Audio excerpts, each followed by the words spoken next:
Hey guys, Metal Viking 82 here, back to show off some more plunder that I've acquired over the last little while. Got a nice little stack of stuff to go through here, but before I get into that, I wanted to show off this awesome Vexing Hex shirt that I recently got from the band.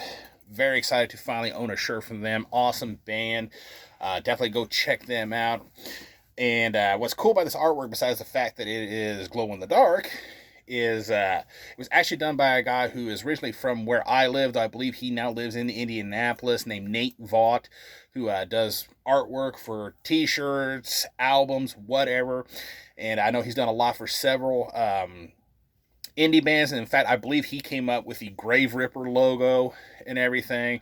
So really cool guy to talk to. If I can find something for his kind of business in terms of artwork business, I will try to find a link and I will leave it down below so you can check it out. And if you need some artwork and if you're in a band, hit him up. He does some quality work.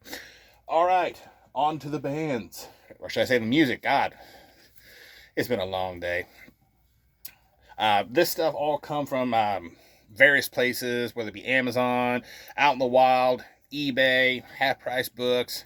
This one I found in half price books in particular. This is a StVitus with Die Healing. And of course, StVitus is a band I really don't need to introduce to too many people, I would think. But yeah, they are a doom metal band from Los Angeles, California. Been around since 1981. This is their 7th full-length album. This is actually a first German pressing from what I've been able to figure out. Put out by Hellhound Records in 1995. I actually have the reissue of this, which is how I got it originally. But when I found this in half price books for like $6, I was not going to let it sit there. And yeah, this is actually the first album featuring the original vocalist Scott Riegers back on vocals. Though, of course, they eventually, split up after that and then reunited with Wino on vocals. Next up, Ceremonial Oath with Carpet. And yeah, I actually found this one on eBay really cheap, and I'm very happy to finally have it. But yeah, this is a melodic death metal band from Sweden. Been around since 1991. This was originally a project of Oscar Dronjak of Hammerfall. Yes, he actually played melodic death metal before forming Hammerfall. He's also in the band Crystal Age. And yeah, really good stuff.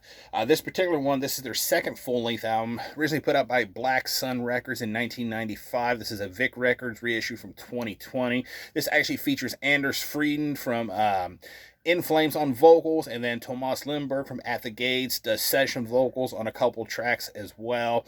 I know a lot of people don't like this one as much as the debut, but I dig it. I think it's a really good album. This next one, I randomly got a package from the vocalist of Unholy Desecration, and this was in it, and I was super stoked to get it. So, if you're watching this, thank you so much, dude. So glad to have this. This is Scarbus with When the Heavens Declare Defeat. And I've actually mentioned this band before. This is a death metal band from Edinburgh, Texas that was active between 1990 up until...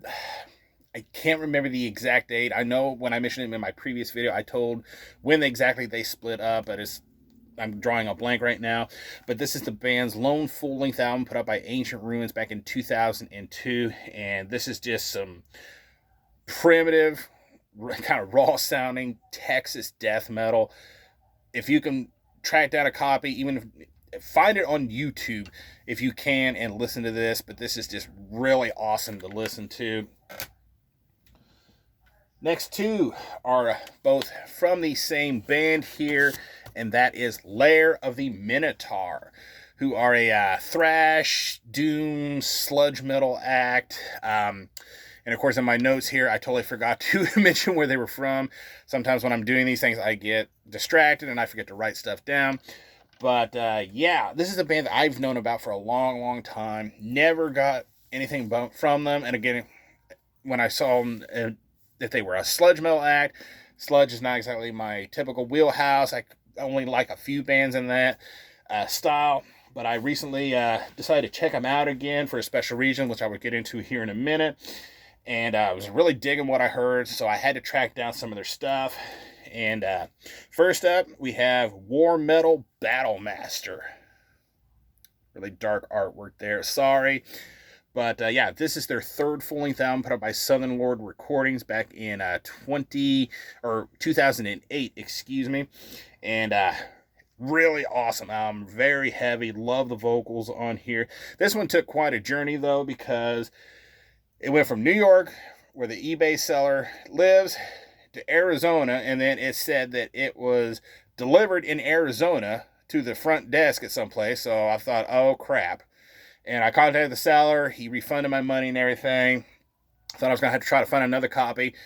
Next thing I know, a couple days later, it shows up on my doorstep. I'm like, oh shit. So I had to contact the guy, told him what happened. He was totally cool with it. Gave him his money back, and everything's cool. So now I own Lair of the Minotaur, War Metal Battle Master. And this one here is Evil Power. And this is the band's fourth full-length album put out by the Grindhouse Records in 2010, and actually features Nate Olp of Demiricus on bass and backing vocals. So, of course, this was the main reason that I ended up checking out Lair of the Minotaur anyway. And this was the album that I picked up first, and I thought, you know what? I've got to listen to the, get the others as well.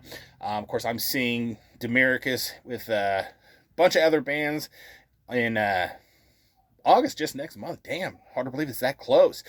At Heavy Hell 3, which I'm very excited about, and I'm going to try to get Nate to sign this for me. So yeah, go check out Lair the Minotaur after all that rambling. Sorry about that.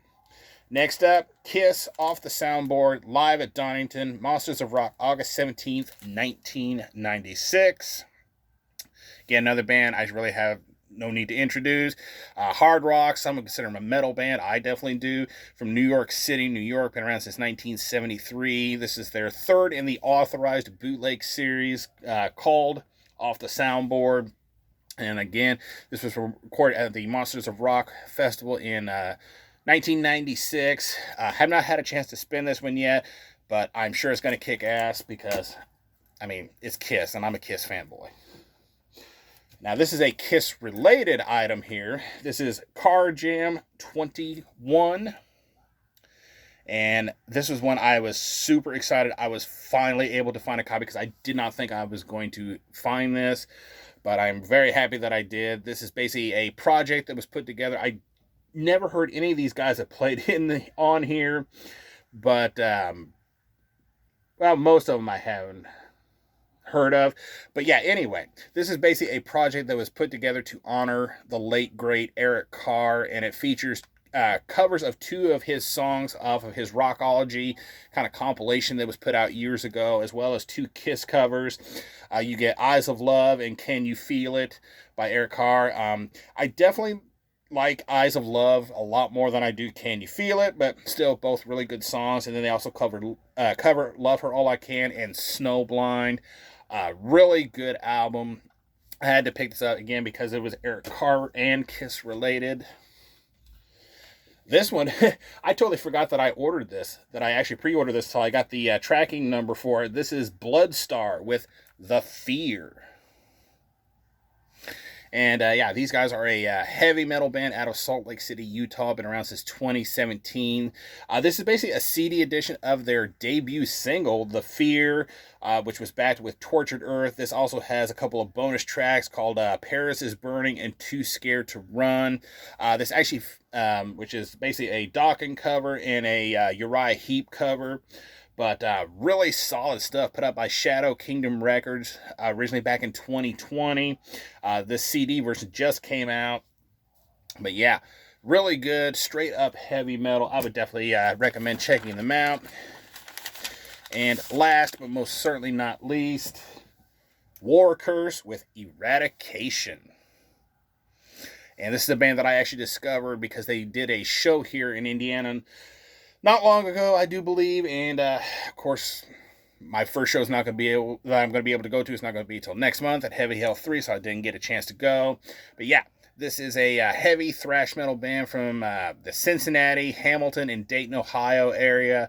Been around since 2013. This is their second full-length album put out by Svart Records in 2019, and yeah, heavy, just kick-ass thrash. Go check these guys out. I just can't think of the words properly to talk about this, just go check out War Curse. They kick ass. All right, that is going to do it for this video. Thank you guys again so much for watching and subscribing. And until next time, stay brutal.